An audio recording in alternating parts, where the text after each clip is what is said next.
আসসালামু আলাইকুম dear viewer, software YouTube চ্যানেলে মাইএসকিউএল ডাটাবেস টিউটোরিয়াল সিরিজে আপনাকে স্বাগতম। এই ভিডিওতে আমরা কুয়েরির ভিতরে কিভাবে কুয়েরি করতে হয় অর্থাৎ সাব কুয়েরি নিয়ে কীভাবে কাজ করতে হয় সেই বিষয়টি দেখব। তো চলুন শুরু করা যাক।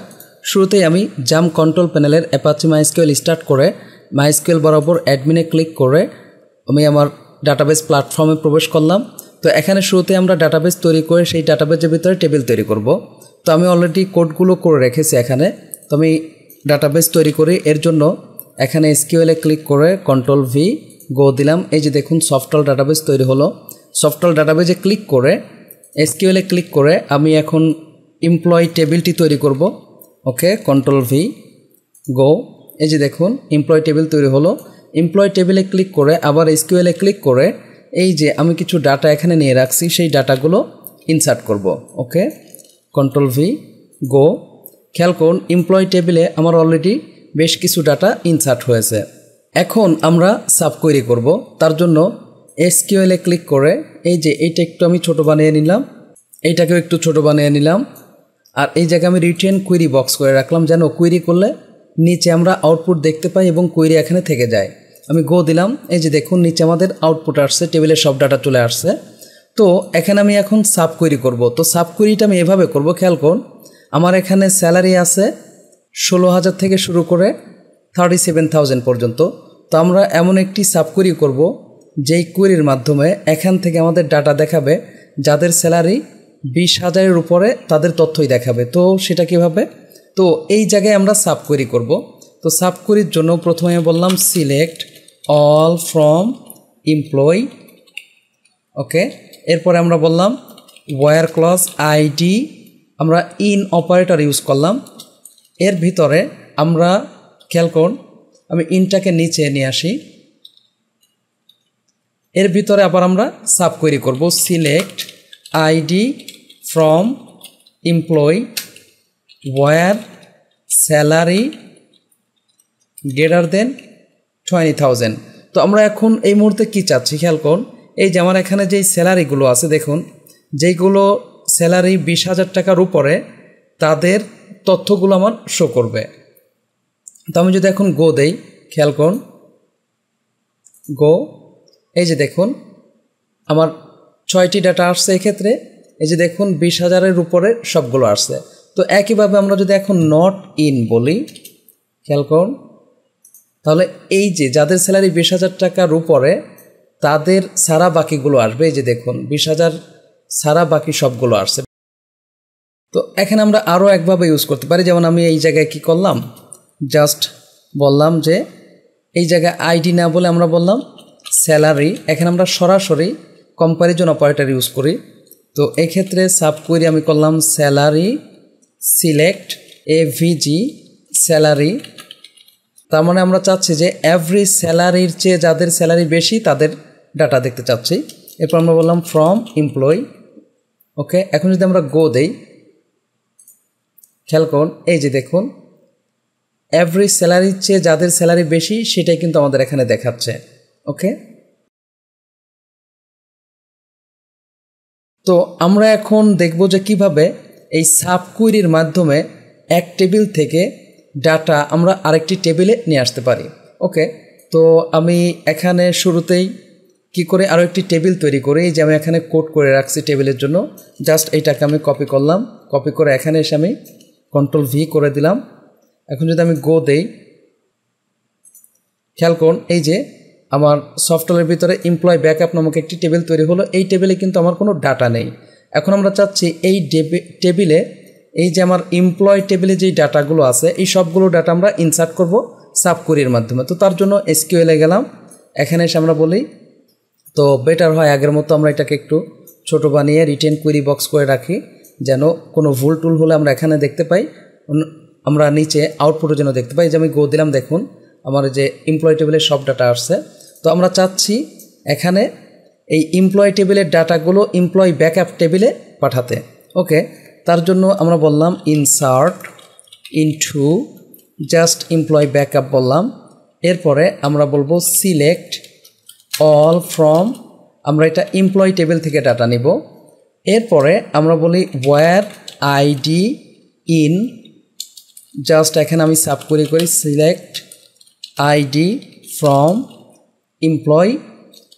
ওকে, তাহলে এমপ্লয়ি টেবিল থেকে সব ডাটা নিয়ে এমপ্লয়ি ব্যাকআপে আমার ইনসার্ট করবে। আমি এখন যদি গো দেই, গো, এই যে দেখুন 11 রোজ ইনসার্টেড।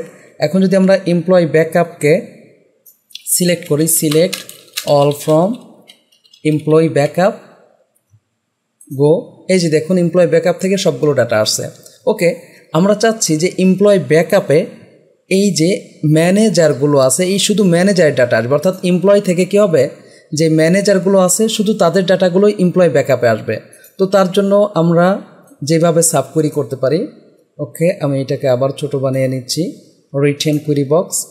জাস্ট এখানে এসে আমরা বলবো তার আগে আমরা একটা কাজ করি, select all from employee backup.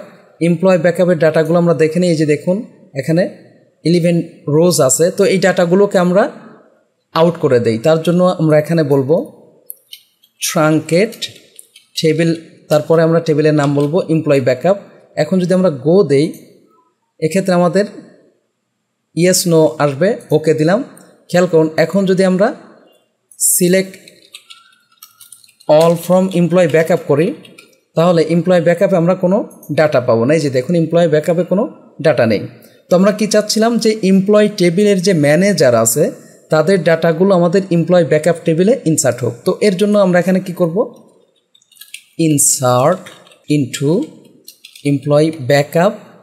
Just আমরা এখানে বলবো select all from employee table থেকে যেহেতু আমরা আনবো, এরপরে আমরা বলি wire ID in.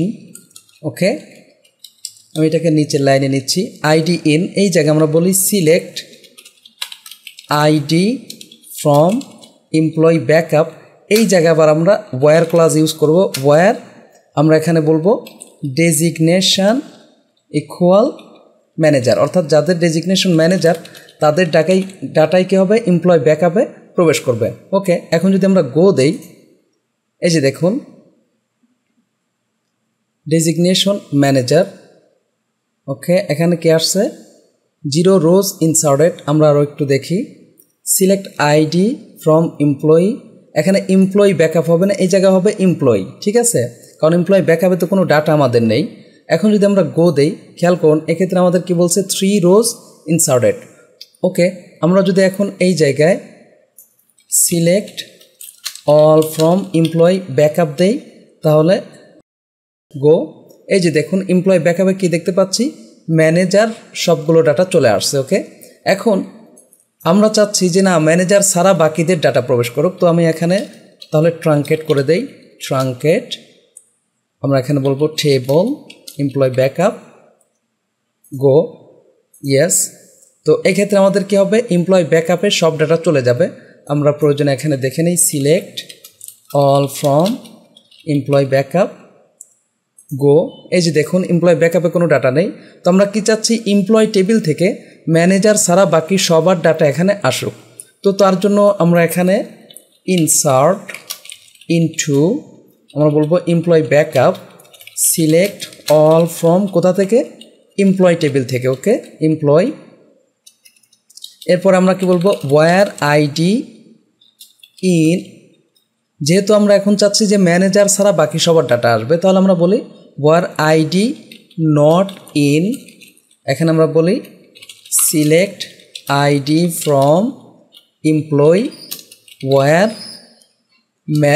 Designation not equal, আমরা কি বলি নট লাগবে না, এখানে জাস্ট ডেজিগনেশন ইকুয়াল ম্যানেজার।